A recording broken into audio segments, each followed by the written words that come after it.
Shalom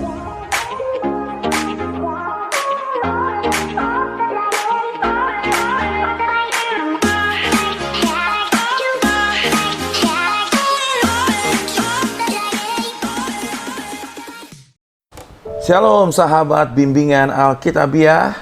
Topik kita kali ini adalah bagaimana bila kita belum dikaruniai Tuhan seorang anak. Nah, saudara-saudara, tidak bisa disangkal bahwa salah satu alasan mengapa kita menikah tentu adalah kita mempunyai keturunan, baik laki-laki maupun perempuan. Nah, memang ada sebagian orang yang memilih untuk tidak mempunyai anak. Tetapi saya yakin kebanyakan kita berharap kita akan dikaruniai Tuhan anak-anak dalam rumah tangga kita. Masalahnya adalah tidak semua yang kita harap akan memperoleh seperti apa yang kita harapkan. Ada yang sudah menikah bertahun-tahun tetapi belum dikaruniai Tuhan anak. Nah, apakah sikap kita, bagaimana kita menghadapi kenyataan hidup yang demikian, yang tidak kita duga dan yang tidak kita harapkan demikian? Nah, ada beberapa hal yang mungkin kita bisa pertimbangkan mengenai hal ini.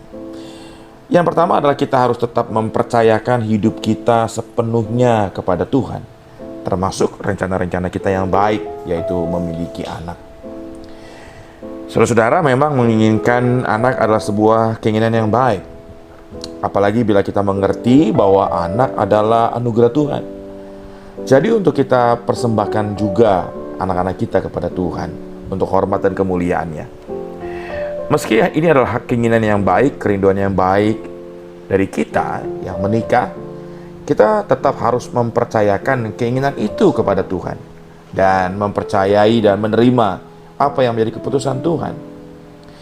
Kita cenderung beranggapan oleh karena kita mempunyai keinginan dan rencana yang baik, maka sudah pasti Tuhan akan mengabulkan permohonan kita, karena bukankah itu adalah keinginan atau permohonan yang sesuai dengan kehendak Tuhan. Tetapi pada kenyataannya ada yang Tuhan tidak kabulkan permohonan kita, sekalipun itu adalah keinginan yang baik, atau sekalipun itu adalah sesuatu yang memang sesuai dengan kehendak Tuhan atau firman Tuhan. Kenyataannya tidak selalu itu akan dipenuhi. Pada saat seperti inilah memang iman kita akan mengalami yang namanya ujian. Dapatkah kita tetap mempercayai hidup kita, mempercayakan seluruh hidup kita kepada Tuhan ketika hal demikian sedang terjadi? Sebaik apapun rencana kita akan hidup ini, pada akhirnya kita harus menyerahkan keputusan akhir kepada Tuhan dan bukan di tangan kita. Kita tidak dapat melihat semua. Jadi pemahaman dan perencanaan kita memang terbatas. Tetapi Tuhan, Dia melihat semuanya. Perencanaan Tuhan pasti sempurna. Namun memang kita tidak pernah bisa mengerti mengapa rencananya yang sempurna dalam hidup kita misalnya, ternyata Tuhan tidak melibatkan adanya anak. Tuhan tidak memperhitungkan adanya anak di dalam rumah tangga kita misalnya. Itu sebabnya Tuhan menahan dirinya untuk mengaruniakan anak kepada kita. Satu hal yang perlu kita ingat adalah ketika Tuhan tidak mengaruniakan anak sekalipun, itu tidak berarti ia Tuhan yang jahat atau Tuhan yang pilih kasih kepada orang lain Dia berikan anak dan kepada kita tidak.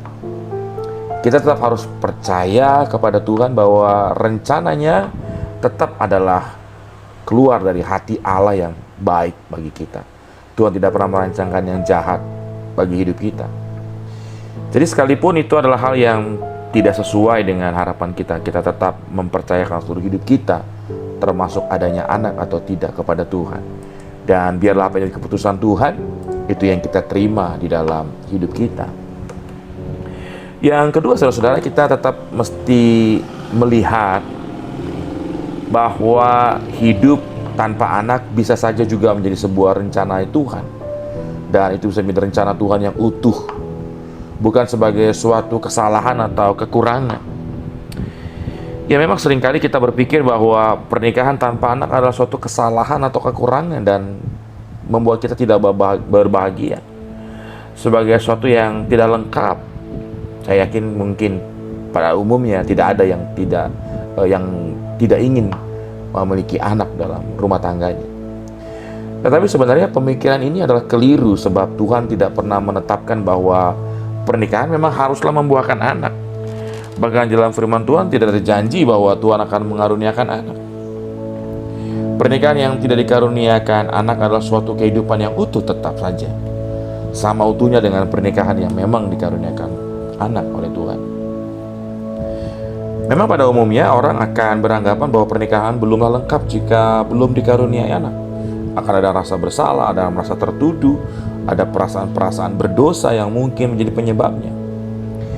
Itu sebabnya seringkali orang menanyakan kepada kita yang belum dikaruniai anak, kapankah kita akan mempunyai anak? Dan seringkali itu membuat kita menjadi semakin merasa sedih ketika orang menanyakan hal-hal demikian kepada kita. Ya, pertanyaan itu memang menambah tekanan kepada kita, sebab kita tidak bisa memastikan kapan kita punya anak, atau bahkan apakah kita akan dikaruniai anak atau tidak oleh Tuhan. Namun kendati pun kita merasa tertekan, ingatlah bahwa di mata Tuhan pernikahan kita tetap lengkap dan tidak ada yang salah. Selama Tuhan memberkati pernikahan kita dengan kasih, itu sudah cukup, tidak ada yang kurang. Kasih dalam pernikahan itulah yang membuat pernikahan kita utuh dan lengkap, dan bukan kehadiran anak. Yang ketiga, kita perlu menyadari bahwa maksud Tuhan tidak mengaruniakan anak bukan berarti untuk membuat kita mengurung diri di kamar, melainkan untuk membuat kita tetap keluar dari kamar. Kita tidak menghukum diri kita ketika kita tidak dikaruniai anak oleh Tuhan. Karena besar kemungkinan salah satu tujuan mengapa Tuhan tidak mengaruniakan anak kepada kita adalah bisa saja agar kita bisa terlibat lebih lagi dalam pekerjaan Tuhan dan lebih memperhatikan orang. Mungkin itu menjadi panggilan bagi kita yang Tuhan nyatakan dalam hidup kita. Dan meski membawa sukacita, membesarkan anak adalah pekerjaan yang sebenarnya memang tetap saja tidak mudah, menguras waktu, tenaga, perhatian, fokus kita. Dan mungkin dengan tanpa anak, sehingga Tuhan mau kita dapat membagikan hidup kita secara lebih leluasa kepada orang lain, kemana Tuhan utus kita, panggil kita, sehingga lebih banyak yang dapat kita lakukan untuk Tuhan dan sesama. Bisa saja itu menjadi panggilan kita dalam hidup kita. Kadang kita merasa terpukul karena tidak dikaruniai anak dan memilih mengurung diri. Kita merasa malu bertemu dengan orang lain, terutama dalam konteks ulang tahun anak.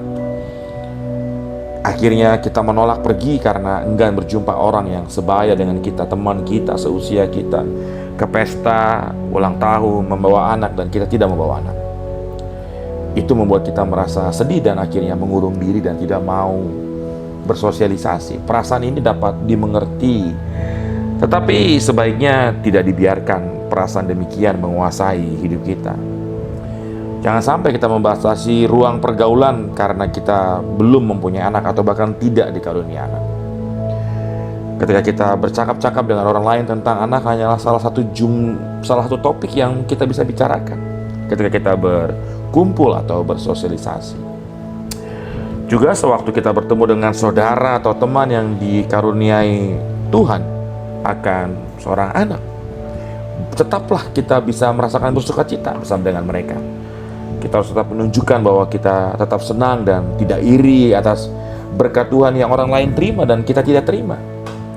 Semakin mereka melihat kenyamanan kita bersama dengan mereka dan bermain dengan anak-anak mereka, makin mereka nyaman mengikut sertakan kita dalam pertemanan.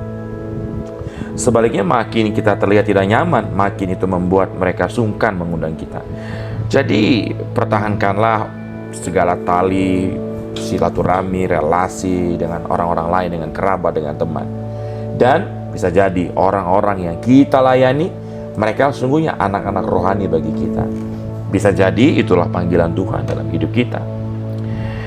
Mungkin yang terakhir yang kita bisa pertimbangkan adalah kita tetap memang harus berusaha dan terus berdoa untuk dikaruniai oleh anak. Selama kita belum mendapatkan penyataan Tuhan yang pasti tentang bagian mana sebenarnya dalam hidup kita, kita tidak salah untuk tetap terus berdoa, untuk tetap terus berusaha melakukan apa yang dapat dilakukan secara medis, secara logis, secara aturan-aturan yang dapat diterima oleh kebenaran, dan tentu bukan melakukan hal-hal atau cara-cara yang salah bagaimana supaya demi memperoleh anak. Tentu tentu kita tidak melakukan hal-hal yang demikian. Jadi kita tetap mengupayakan baik itu pengobatan untuk hamil. Mungkin ada yang dapat dilakukan dengan membuka kemungkinan bisa menjadi hamil. Tapi ingat, sekali lagi terpenting adalah terus berdoa terlebih dahulu. Pertimbangkan juga, mungkin Tuhan juga mau kita mengadopsi anak, baik adopsi secara jasmani maupun adopsi anak secara rohani. Kita mengadopsi anak, dan tentu itu juga bukan hal yang salah kalau memang itu juga hal yang benar sesuai dengan hukum yang berlaku di bangsa kita. Bukan saja kita diberkati, tetapi juga orang tua dan anak itu juga akan diberkati ketika ternyata kita ditetapkan Tuhan, dipanggil Tuhan, tidak mempunyai anak sendiri tapi melalui adopsi. Nah, kebanyakan alasan orang juga menyerahkan anak untuk diadopsi adalah karena mereka tidak sanggup merawat, tidak sanggup membesarkan, tidak sanggup membiayai, tidak sanggup memberikan hati penuh kasih, tidak sanggup memberikan perhatian, baik secara fisik maupun secara mental. Jadi mengadopsi anak juga bisa merupakan jalan keluar bagi siapa saja yang membutuhkannya, yang merindukannya. Karena itu juga menjadi kesempatan bagi si anak untuk menikmati kasih sayang dari orang tua, sekalipun bukan orang tua kandung mereka. Nah, saudara-saudara, firman Tuhan di Mazmur 126 ayat 5 berkata bahwa orang yang menabur dengan menjujurkan air mata akan menuai dengan bersorak-sorai. Jika kita terus hidup untuk Tuhan dan sesama dan bekerja dengan giat bagi Tuhan, kita akan menuai berkat dan sukacita dengan atau tanpa anak. Apapun yang menjadi panggilan Tuhan dalam hidup kita, sekali lagi tetap bersukacita, tetap bersemangat, tetap hidup untuk hormat dan kemuliaan bagi nama Tuhan.